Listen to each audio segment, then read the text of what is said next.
حضرت امام بوصیری نے نبی علیہ الصلوۃ والسلام کی تشریف آوری پر بھی ایک فصل باندھی، اور حضور جب لامکان پر تشریف لے گئے تو اس کے لیے بھی ایک فصل باندھی قصیدہ بردہ شریف میں۔ تو وہ صرف میں پڑھتا ہوں برکت کے لیے، ویسے تو اعلیٰ حضرت بریلوی نے فرمایا کہ پوچھتے کیا ہو عرش پر، یوں گئے مصطفیٰ کہ یوں۔ اعلیٰ حضرت فرماتے ہیں پوچھتے کیا ہو عرش پر، یوں گئے مصطفیٰ کہ یوں، اور کیف کے پر جہاں جلیں کوئی کیا بتائے کہ یوں۔ فرمایا جہاں نور کے پر جلتے ہوں تو وہ کون بتائے گا کہ پھر حضور کیسے گئے۔ کسرِ دنا کے راز میں ثم دنا فتدلی فکان قاب قوسین، کسرِ دنا کے راز میں عقلیں تو گم ہیں جیسی ہیں، روح قدس سے پوچھئے تم نے بھی کچھ سنا کہ یوں۔ تو رسول اللہ کی شان وراء الورا ہے، تو امام بوصیری نے کیا بات کر دی، یا خیر من یمم العافون ساحتہ سایم وفوق متون العین کے رسومی، ومن هو الآیۃ الکبریٰ لمعتبر ومن هو النعمۃ العظمیٰ لمغتنم، سریت من حرم لیلا الى حرم کما سر البدر فی داج من الظلم، وبت ترقى الى ان نلت منزلۃ من قاب قوسین لم تدرک ولم ترمی، وقدمت کا جمیع الانبیاء بہا والرسل تقدیم مخدوم علی خدمی، وانت تخرق السبع طباق بهم فی موکب کنت فیہ صاحب العلم، حتی اذا لم تدع شابا لمستبق من الدنو ولا مرقا لمستنم، خفضت کل مقام بالاضافت اذ نودیت بالرفع مثل المفرد العلمی، کما تفوز بوصل ای مستتر عن العیون وسر ای مکتتم، فحزت کل فخار غیر مشترک وجزت کل مقام غیر مزدحم، وجل مقدار ما ولیت من رتب وعز ادراک ما ولیت من نعم، بشرا لنا معشر الاسلام ان لنا من العنایت رکنا غیر منہدم، لما دعا اللہ داعینا لطاعتہ باکرم الرسل کنا اکرم الامم، مولاي صل وسلم دائما ابدا۔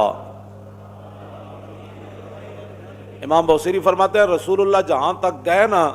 آج تک کسی کے خیال میں بھی وہ جگہ نہیں آئی، وَبِتَّ تَرْقَى إِلَىٰ أَن نِلْتَ مَنزِلَةً، حضور اس مقام پر تشریف لے گئے جہاں آج تک کسی کو خیال بھی نہیں آیا، اس واسطے اور نہ کسی نے اس مقام کا ارادہ کیا، بس اتنی بات ہے۔ بدو گفت سالار بیت الحرام، اے حامل وحی برتر پرام، جو در دوستی مخلصم یافتی عنانم ز صحبت چرات آفتی۔ جب رسول اللہ جو ہے وہ آگے تشریف لے گا نا تو جبریل کو فرمایا جبریل بدو گفت سالار بیت الحرام، اے حامل وحی برتر پرام، جو در دوستی مخلصم یافتی عنانم ز صحبت چرات آفتی۔ فرمایا تو نے مجھے دوستی میں مخلص نہیں پایا جبریل، جہاں تم کہتے رہے میں جاتا رہا، اب میں کہتا ہوں آگے چلیے۔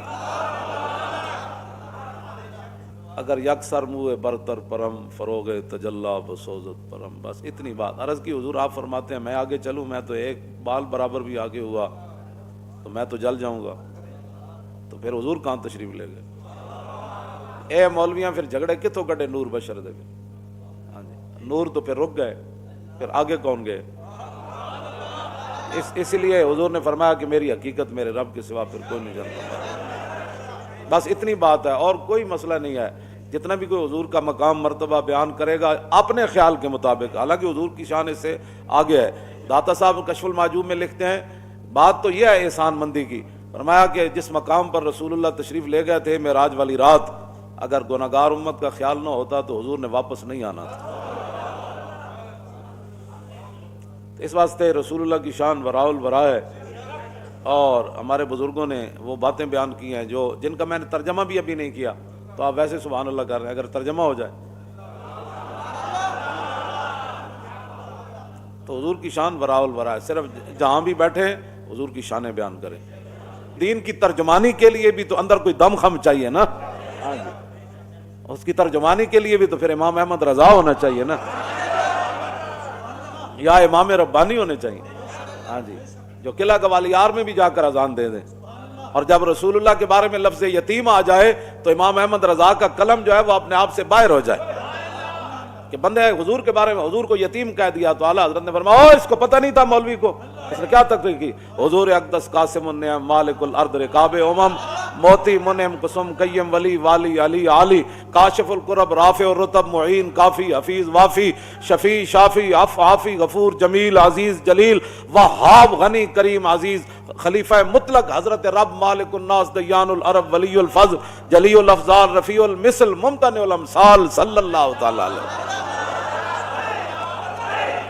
توجہ، تو بندہ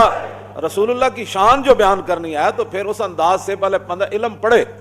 صرف 4 کتابیں رکھ کے جو 2-4 اجہل سامنے بٹھا گا کیا بات کی بھئی اجل کو کیا پتہ ہے بیان کرنے کے لیے۔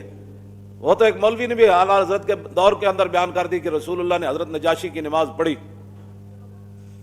اور کہا کہ اس حدیث سے ثابت ہوتا ہے، اس نے بخاری شریف کی شرح لکھی اور اس نے لکھا کہ حضور نے مدینہ منورہ میں حضرت نجاشی کی نماز جنازہ پڑھی، تو اس حدیث سے ثابت ہوتا ہے کہ امام کا رخ اگر قبلے کی طرف ہو اور میت غیر قبلے کی طرف پڑی ہو تو نماز جنازہ ہو جاتا ہے۔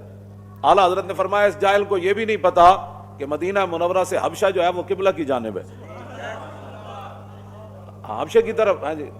تو پتہ بندے کو یہ بھی نہ ہو اور بندہ بخاری کی شرح لکھ دے، ہاں جی، تو اعلیٰ حضرت فرماتے ہیں اس جاہل کو یہ بھی نہیں پتا تھا، ہاں جی۔